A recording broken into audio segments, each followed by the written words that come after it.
America, England, Japan, चीन, Canada या देशामध्ये आरक्षण नसल्यामुळे हे देश प्रगती करायला लागलेले आहेत आणि जगाची महासत्ता हे देश होत आहेत असं स्टेटमेंट भारतातल्या अनेक लोकांकडून आपल्याला ऐकायला मिळेल।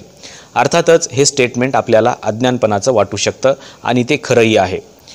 नेमकी परिस्थिती काय आहे हे आपण बघणार आहोत आजच्या व्हिडिओमध्ये।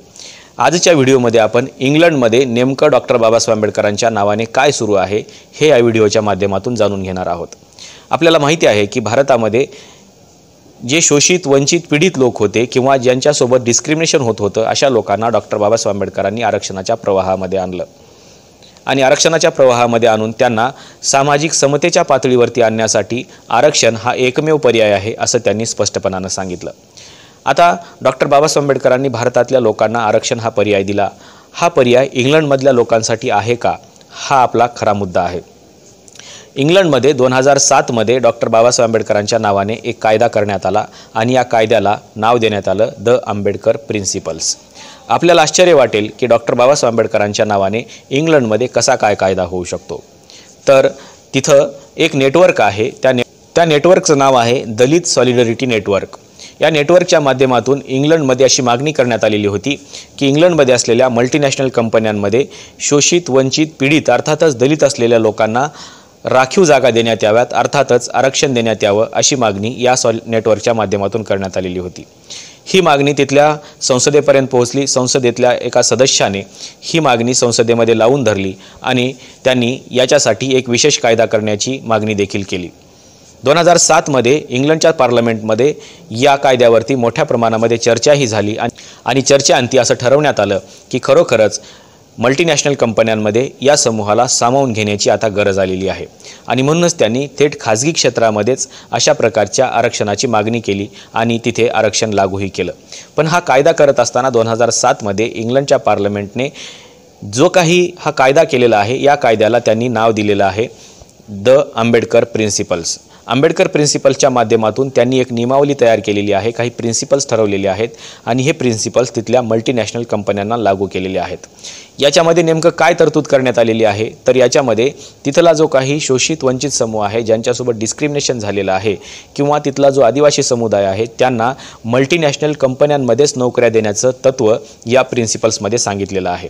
त्यांनी असं म्हटलेलं आहे की जर एखाद्या आदिवासी समुदायातल्या व्यक्तीला इंग्रजी ही भाषा येत नसेल तर त्याला इंग्रजीचं प्रशिक्षण देणं हे त्या मल्टीनॅशनल कंपनीचं काम असेल। सुरुवातीला 6 महिने त्या कंपनीने त्याला प्रशिक्षण द्यावं आणि त्याच्यानंतर त्याला त्या मल्टीनॅशनल कंपनीमध्ये सामावून घेण्यात यावं। अर्थातच जो प्रवाहाबाहेर फेकलेला समुदाय आहे ज्याच्यासोबत डिस्क्रिमिनेशन झालेलं आहे त्या समुदायाला त्या मल्टीनॅशनल कंपनीमध्ये सामावून घेण्याची जबाबदारी सरकारने त्या कंपनीवरती टाकलेली आहे आणि वर्षानंतर त्याचा अहवाल देखील सरकारकडे त्यांना सादर करावा लागणार आहे आणि म्हणूनच तिथला शोषित वंचित समुदाय आणि आदिवासी समुदाय यांना आता मोठ्या प्रमाणामध्ये द आंबेडकर प्रिन्सिपलच्या माध्यमातून मल्टीनॅशनल कंपन्यांमध्ये सामावून घेतलं जात आहे। दुसरी महत्त्वाची गोष्ट म्हणजे याच प्रिन्सिपल्समध्ये असं म्हटलेलं आहे की ज्या मल्टीनॅशनल कंपन्या आपल्या कंपनीसाठी कच्चा माल घेतात हा कच्चा माल थेट या शोषित वंचित पीडित समुदायाकडून किंवा आदिवासी समुदायाकडून थेट या कंपन्यांनी विकत घ्यायचा आहे। अर्थातच त्यांना जर 100% माल लागत असेल तर त्यातला किमान 5% तरी माल त्यांनी या लोकांकडून थेट विकत घेतला पाहिजे असं देखील प्रिन्सिपल याच्यामध्ये लागू करण्यात आलेलं आहे आणि म्हणूनच अनेक गोष्टी या प्रिन्सिपलमध्ये सांगण्यात आलेल्या आहेत की ज्यांच्यासोबत डिस्क्रिमिनेशन झालेलं आहे त्यांना प्रवाहामध्ये आणण्यासाठी आणि त्यांना समतेच्या पातळीवरती आणण्यासाठी या मल्टीनॅशनल कंपन्यांनी हे नियम कशा पद्धतीनं फॉलो करायचे आहेत याची नियमावली आणि याचा कायदा या ब्रिटिश पार्लमेंटने 2007 मध्ये बनवलेला आहे। या पार्लमेंटमध्ये अनेक खासदार असे आहेत ज्या खासदारांना डॉक्टर बाबासाहेब आंबेडकरांच्या बाबतीमधलं बरंचसं नॉलेज आहे आणि या नॉलेजचा उपयोग करून हा कायदा त्यांनी तिथे बनवलेला आहे। या कायद्याचा वापर तिथल्या मल्टीनॅशनल कंपन्यांसाठी केला जातोय। फक्त हा कायदा करूनच तिथले लोक थांबलेले नाहीत तर या कंपन्यांनी वर्षभरामध्ये किती लोकांना आपल्या कंपन्यांमध्ये सामावून घेतलेला आहे या कायद्याच्या अंतर्गत याचा अहवाल देखील तिथे दिला जातोय। अर्थातच तिथे एखाद्या व्यक्तीसोबत जर डिस्क्रिमिनेशन झालं तर त्याच्यावरती देखील शिक्षेची तरतूद या कायद्यामध्ये करण्यात आलेली आहे।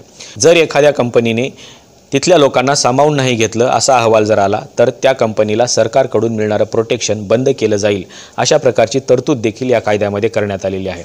अर्थातच डिस्क्रिमिनेशन होऊ नये याच्यासाठी तिथलं गव्हर्नमेंट हे सातत्याने प्रयत्न करत आहे आणि म्हणूनच त्यांनी या सर्व समूहाला या मल्टीनॅशनल कंपन्यांमध्ये सामावून घेण्यासाठी, अर्थातच जागतिकीकरणाच्या प्रवाहामध्ये सामावून घेण्यासाठी खाजगी क्षेत्रामध्ये अफर्मेटिव्ह ॲक्शन पॉलिसी आणलेली आहे असं आपल्याला दिसतंय। अफर्मेटिव्ह ॲक्शन पॉलिसी म्हणजेच भारतामध्ये असलेलं आरक्षण पॉलिसी आपण त्याला म्हणू शकतो किंवा रिझर्वेशन पॉलिसी असं त्याला आपण म्हणू शकतो। इंग्लंडमध्ये थेट खाजगी क्षेत्रामध्येच इंग्लंडच्या पार्लमेंटने रिझर्वेशन आणलेलं आपल्याला या कायद्याच्या माध्यमातून दिसतं आणि हा कायदा म्हणजे द आंबेडकर प्रिन्सिपल्स आहे। खरं तर भारतीयांसाठी ही गर्वाची बाब आहे की एका भारतीय व्यक्तीच्या नावाने थेट इंग्लंडच्या पार्लमेंटमध्येच कायदा केला जातो आणि हा कायदा भारताच्या घटनाकाराच्या नावाने आहे। आपल्याला नेमकं या कायद्याच्या बाबतीमध्ये काय वाटतं हे सांगायला विसरू नका। गुगलवरती जाऊन द आंबेडकर प्रिन्सिपल्स असं जरी तुम्ही सर्च केलं तरी तुम्हाला हा कायदा आढळून येईल। हा कायदा डाउनलोड करा, वाचा आणि या कायद्याबद्दल तुमचं मत या व्हिडिओला नक्की नोंदवा। आजच्या व्हिडिओमध्ये इथंच थांबूया। धन्यवाद।